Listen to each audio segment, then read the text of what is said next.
చెలియా నీ అందియనై పాదాలను ముద్దిడనా మల్లియవై నిదురించెప్పుడు సుగంధమై రానా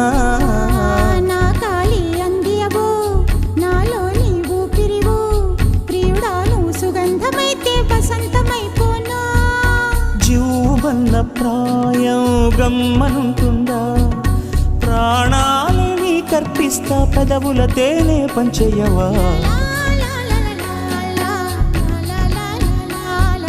కదిలే కాలమే జీవితం మేఘం తెల్ల కాగితం ఓ రాశా నీకే ముందుగా మదిలో మాట తీయగా చంద్రుడు సూర్యుడు వార్తాహరులంట రేపవలు ఎప్పుడైనా